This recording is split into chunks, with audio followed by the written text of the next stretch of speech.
University of Liverpool. I'm not showing any preference for anyone, but here it is. And Robin is going to tell us about Medina and epistemic responsibility. I read the paper, it's really awesome. Okay, shall I start? Thanks for that introduction, Veli. Thanks for picking me up. I'll try and live up to it. And thanks to the organisers for giving me the chance to speak.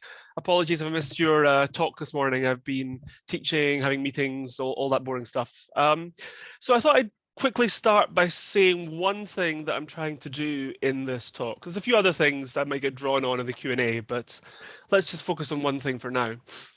So I was struck by the fact that people talk a lot about what Jose Medina has to say about epistemic injustice. I think they generally think that he improves on what Fricker has to say in various respects.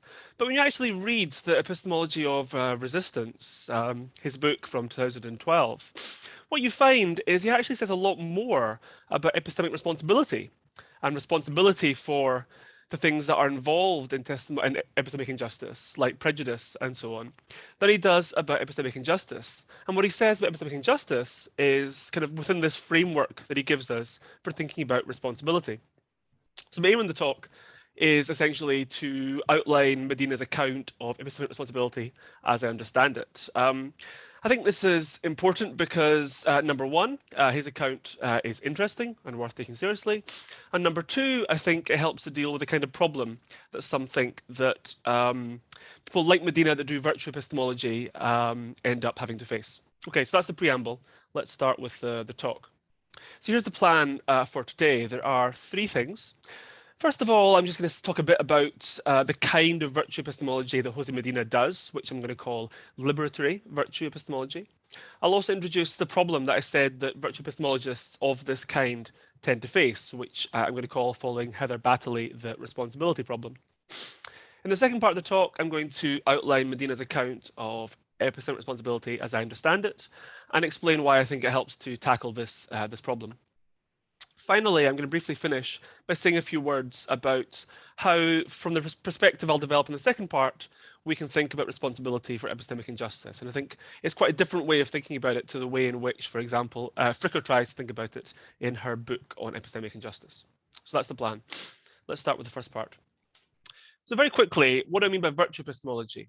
Well, there's a standard distinction between what is called virtue reliabilism, as defended by people like Ernie Souza on the slide, and virtue responsibilism, as defended by people like Linda Zagzebski, also on the slide. Now, this distinction can be complicated in lots of ways. All I really need is the basic distinction between two different ways of viewing or understanding the intellectual virtues. The first way, which is the way of the virtue reliabilist, is to view virtues as cognitive abilities or competences, things like a well-functioning perceptual system. And the second way, which is to view them as intellectual character traits, for which one can be appropriately held responsible. It wouldn't make sense to hold someone responsible for the quality of their eyesight, but it might make sense to hold someone responsible for their open-mindedness or closed-mindedness, as the case may be. Let me just say quickly that I'll talk about virtue and vice epistemology together, because I mean, some of the authors I talk about focus more on the virtues, others more on the vices. Essentially, I'm going to assume that the question of responsibility for virtue is much the same as the question of responsibility for vice. Okay, so let's now focus on virtue responsibilism. There's a further distinction I want to draw between two different ways of doing virtue responsibilism. What you might call conventional virtue responsibilism asks what the epistemically virtuous or responsible agent is like, but gives little regard to how that agent is socially situated, to things like her social identity, social role, social environment, and so on. The possibility that different character traits might make for virtue or responsibility for different agents or in different situations is also not really considered. This is a very high-level characterization. Hopefully you can see how this is true of Zagzebski, but also Jason Baer, Robertson Wood, and a few others besides. So I don't want to focus on that kind of virtue epistemology. I want to focus on what I'm going to call liberatory virtue epistemology. And I'm taking this characterization from a nice paper by Nancy Doukas, pictured on the slide, which introduces what she calls feminist virtue epistemology. I'm going to use the word liberatory because my focus is Jose Medina, and he's interested in all sorts of dimensions of oppression, not just gender-based dimensions. So what is liberatory virtue epistemology, or LVE for short? Let's use the abbreviation, sorry, not abbreviation, acronym, so I don't have to say the word liberatory, which it turns out I have problems doing. So the first feature, and this is the one I'll focus on, is that LVE views epistemic agents as socially situated. It also holds that responsible inquirers must be sensitive to that fact. The second aspect, which will be more in the background throughout, is that LVE is guided by liberatory political values. The aim is to identify the epistemic practices and understandings that are complicit in and sustain oppression. Anyone that's read Medina's work will see that he's very much guided by these kinds of values. So what exactly is the difference between LVE and conventional virtue epistemology? I have quite a long quote on the slide from Doukas that I think captures what she thinks the difference is. So I'll just quickly read the quote out. She says, differences in social positioning matter to virtue epistemology because prevailing epistemic norms and practices impose different expectations on and grant different opportunities to those who enjoy different levels of social power. As a result, there are experiential, developmental, and normative differences between being a member of a group with more or with less power and privilege. Those differences matter to epistemic agency. An individual's epistemic capacities and dispositions develop to enable her to function from the position in which she finds herself. Individuals in different positions may develop different habits of attention, different styles of epistemic engagement, and different epistemic goals. They face different epistemic challenges and enjoy different epistemic opportunities. Hopefully that makes some sense, but let's try and illustrate that with a kind of work through example. Take a virtue like open-mindedness, which would be a virtue in anyone's categorization of the virtues. So, I mean, obviously people disagree amongst themselves about how to characterize open-mindedness, but generally speaking, it's understood as involving a willingness and the capacity to engage with alternative perspectives. What LVE brings to the table are some additional considerations, some additional things to focus on. First, we have to consider who is meant to be doing the engaging. It might be easier for me to engage than it is for you, and the consequences for us of doing so might differ. It might be that because of my social position, I will get to take part in a productive discussion, whereas you will be ignored. We also have to consider which perspectives are to be engaged with. We can't engage with all perspectives. We have to decide that some are relevant and some are irrelevant. But decisions as to which perspectives are relevant and irrelevant will sometimes be very much political. More generally, LVE wants us to focus on the character traits required to challenge socially dominant perspectives. Where conventional virtue responsibilism is interested in things, basically kind of the traits required for intellectual flourishing, LVE has this more explicitly political focus, in line with the second aspect of the view that I identified earlier. So that's LVE. So just to clarify, I'm not here arguing that LVE is better than conventional virtue responsibilism. It could be that they are mutually compatible approaches that have different focuses. I'm focusing on LVE because that's the kind of virtue epistemology that Medina defends. Let's move on now to this problem, what I'm calling following Battalion the responsibility problem. So Robin Dillon has a nice paper where she argues against feminist virtue ethics. So not epistemology, but ethics. Her challenge, though, her objections, as we will see, can be nicely carried over to feminist or liberatory virtue epistemology. So she argues, number one, that ethical virtues and vices are usually viewed as internal psychological features of individuals. So she thinks they don't really lend themselves to socially situated treatment. Second, and probably more importantly, she argues that talk of ethical virtues and ethical vices smuggles in problematic from the feminist perspective, assumptions about blameworthiness and responsibility. So I'm going to focus more on the second problem than the first, because I think it's probably a more pressing problem. So here's a nice quote from Dillon that I think summarizes this second problem. She says, just as the term character invites us etymologically to think of character as fixed, so the term vice and particular vice terms are typically understood to invite blaming individuals for having vices. It is not unreasonable to hear that invitation, for the term vice is related etymologically to terms for fault, failing, blameworthiness, crime, offence, violation, injury, and uselessness. but a revised understanding of character, so that is the kind of understanding of character that the feminist virtue ethicist gives us, would call traditional activities of blaming into question, both as regards justification and as regards usefulness. So there are 2 points here. The point about usefulness is it politically useful to blame people? That's an important point. It's not one I'm going to be addressing.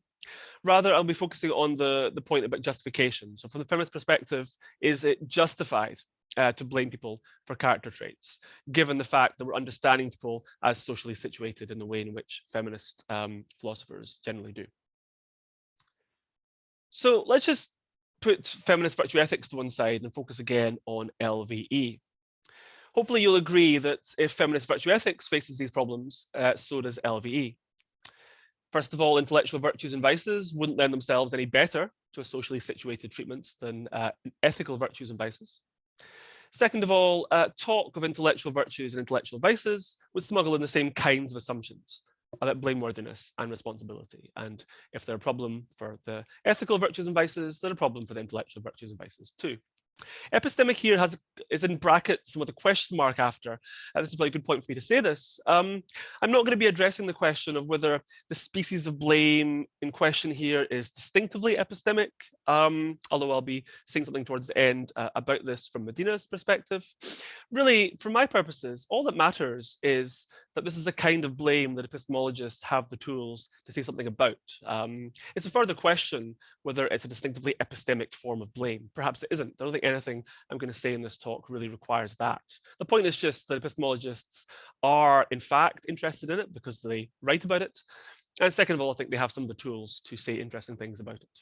Whether it's epistemology or ethics is not really my concern. Okay.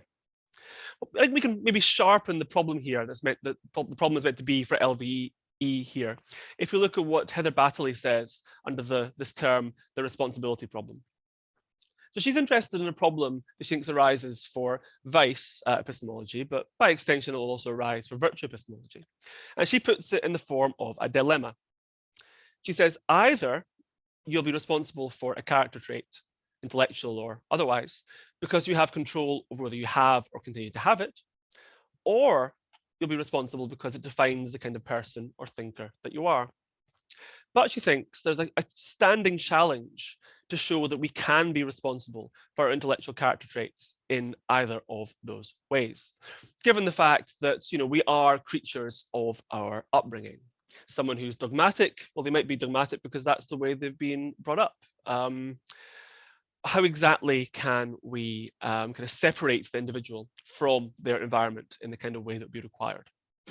So you might think that there's not really a general problem for virtue and vice epistemology here. That's fine, because I want to insist that there certainly does seem to be at least an initial problem for LVE. Why? Because the LVE wants to emphasize the influence of social forces, the environment, and so on our characters and character traits, rather than kind of holding individuals as being kind of, well, rather than focusing on individuals when it comes to a question like why are people prejudiced or why do they have certain biases, it wants to focus on the social forces, the society that has created those individuals. If we do that, it doesn't seem like we have the kind of control over our character traits that would be required for responsibility along Battley's lines. It also doesn't seem like these character traits reflect who we are. Rather, they seem to reflect something about society in which we are embedded. Hopefully, you get the sense of the shape of the problem. I could have said more, but time is limited. And also, I should say, if you're not convinced this is a big problem, I think Medina's account of responsibility is interesting in its own right. So even if you're not convinced there's a big problem here, I think there's still value in exploring his account of epistemic responsibility. And that's what I'll do in the rest of the talk. But just to recap, the problem for LVE is meant to be as follows. How can we reconcile, on the one hand, the claim that we have to socially situate intellectual virtues and vices, more generally, epistemic responsibility, with the claim that we're responsible for our character traits in the way required for them to be intellectual virtues and vices in the first place? That's the problem. Okay, now on to Medina. So I'm going to start with the bits of Medina's account of virtues and vices that are talked about, and then move on to the bits that I think are surprisingly neglected. So I think it's pretty well known that Medina defends a version of the idea that our social situation shapes the intellectual virtues and vices that we're likely to develop. He has this idea that if you're socially privileged, you're likely to develop certain vices, arrogance, laziness, and closed-mindedness. Whereas if you are socially oppressed, you're likely to develop the inverse virtues, humility, diligence, and open-mindedness. Just to say quickly, you might think that claim is too strong. Perhaps he shouldn't say that there's such a close connection between social situation and the particular virtues and vices one is likely to develop. That's fine, because my interest is in the more general idea that there's a connection between your social situation and the virtues and vices or character traits that you have. That connection doesn't have to be as strong as Medina seems to think it is. But let's just set that to one side. So Medina thinks that these vices foster a deeper vice he calls meta-insensitivity, and the virtue is a deeper virtue he calls meta-sensitivity. But let's just focus on meta-insensitivity, so the vice side for now. So here's a quote from Medina where he says what he means by meta-insensitivity. He says it's not like a regular sort of blindness in the following way.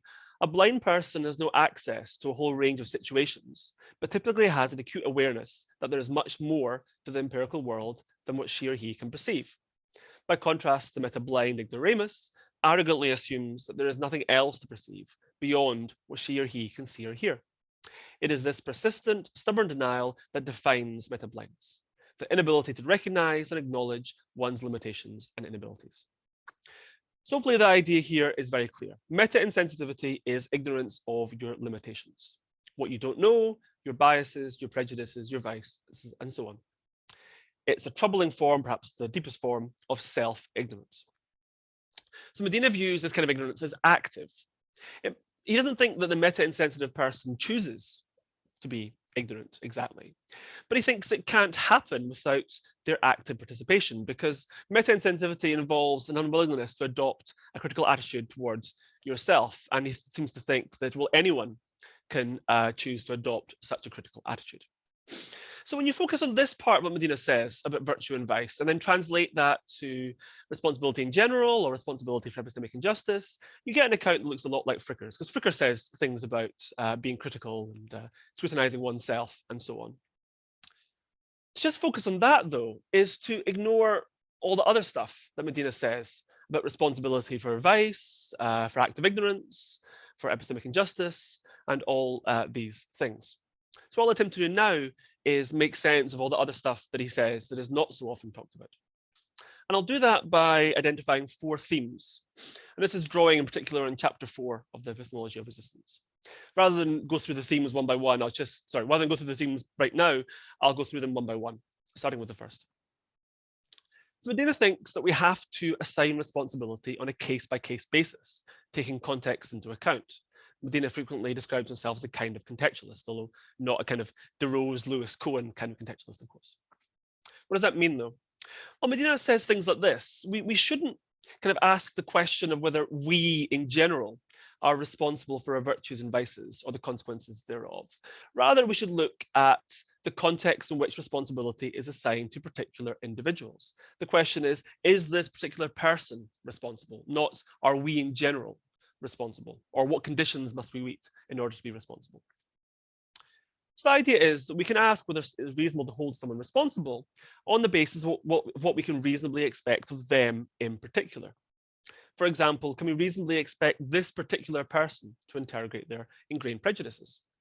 Perhaps that can be expected of you, but it can't be expected of someone else due to differences in your life histories or something of the sort. As we'll see, the second theme kind of expands on this idea, so I'll move on to that. So Medina thinks that your responsibilities when it comes to your prejudices and vices and so on depend on your social position and role. The idea here is that what he calls a social division of epistemic responsibilities is part of any social division of cognitive labor. Just as we assign to some the task of figuring out how to make vaccines, luckily that was not a task assigned to me during the COVID pandemic, we assign to some people the task of being vigilant about, as Medina puts it, epistemic lacunas, distortions, and cognitive deficiencies. That is vigilant about typical vices, drawing attention to those vices, drawing attention to epistemic injustices, and forms of ignorance.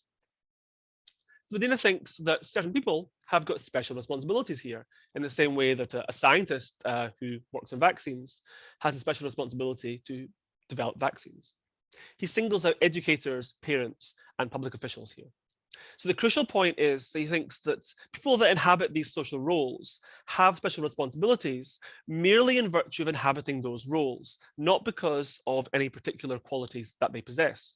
Although, of course, it may be that you typically inhabit those roles in part in virtue of having certain properties that make you good at being vigilant about epistemic lacunas. That's the important point. And this idea gets expanded on in the third theme. So Medina views epistemic responsibility as shared. And here he is using Iris Marion-Young's social connection model, which is developed on the connection of political responsibility, and applying it to our epistemic responsibilities. So for Young, everyone who contributes to unjust social structures, which at a rough approximation is everyone, has some responsibilities to remedy these injustices because of their positions within the social structure. But you might get different responsibilities for different positions. And that's, of course, the idea we just saw that Medina has when it comes to our epistemic responsibilities. Again, maybe educators, parents, and public officials have special responsibilities in this regard. But Medina wants to insist that we are all responsible for interrogating our own interpretive habits, testimonial sensibilities, and so on. So Medina does defend this idea, but it has to be understood as being part of a kind of broader account of epistemic responsibility. And again, you have these responsibilities, not because of some particular facts about you, but because of your position in this social structure. Finally, and this will continue something I mentioned in passing earlier, for Medina, there's no neat distinction to be drawn between epistemic responsibility and moral or political responsibility. So here's a quote from him that I think at least makes this point clearly. He says, epistemic responsibility cannot be treated independently of ethical political responsibility and issues of social justice. Our epistemic responsibilities are not ethically and politically neutral, but rather deeply sensitive to social context and the levels of justice that can be enjoyed in that context. What is reasonable to expect of responsible agents to know about themselves, about their peers, and about their surroundings needs to be socially contextualized. The agent's epistemic obligations and our entitlement to expect and demand particular kinds of knowledge are always contextually bound. So at the very least, hopefully it's clear what Medina is saying here. It's clear what the kind of view he's staking out. He's saying that we have to socially contextualize or situate epistemic responsibility. That's the whole point of the social connection model. And second of all, the whole project is political.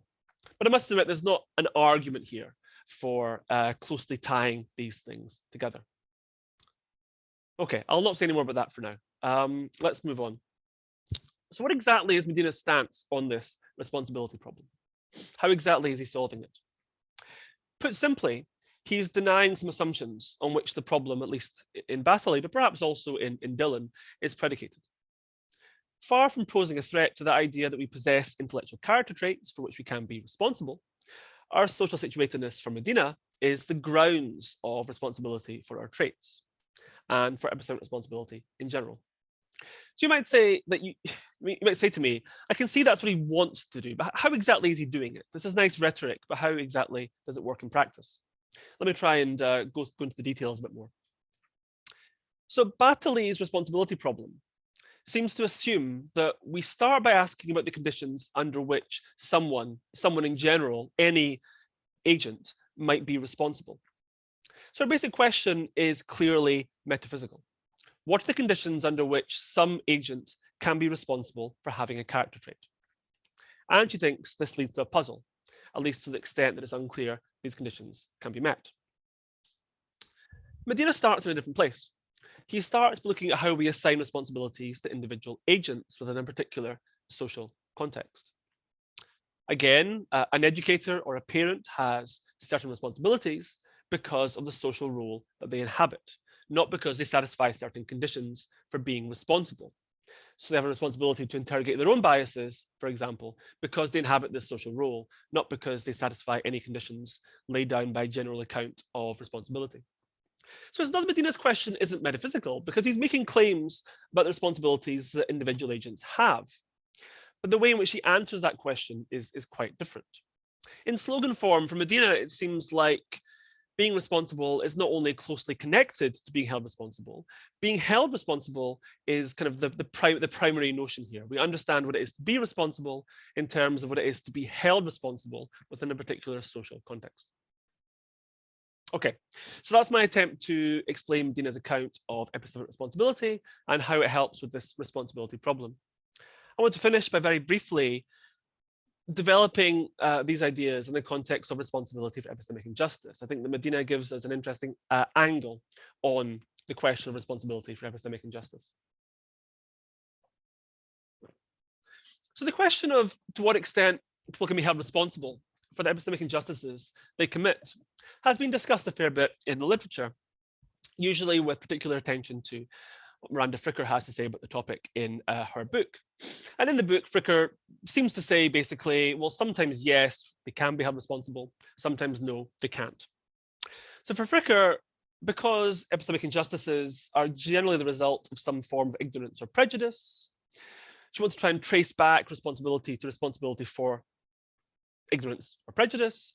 And she thinks it's often unclear whether someone is responsible for the relevant form of ignorance or prejudice. And that means it's often unclear whether they're responsible for epistemic injustice. I should say Fricker has got now a new account of blame that might help here, but this is just focusing on what she says in her book on epistemic injustice. Anyway, my focus is not really on Fricker, it's on what we can say about these matters from Medina's perspective. So it strikes me that from Medina's perspective, this is really to look at the problem in the wrong way.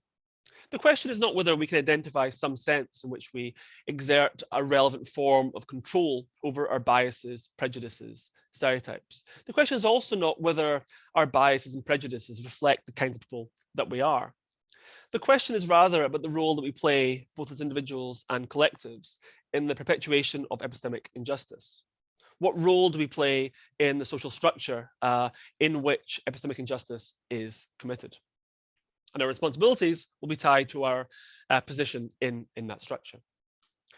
So let's take an example that features heavily in literature on epistemic injustice, the social role of a juror in a trial. So of course, this is referring back to Miranda Fricker's use of the trial in To Kill a Mockingbird. So it seems that from Medina's point of view, we can say this, that simply in virtue of inhabiting that social role, the social role of a juror in a trial, certain things can be expected of you.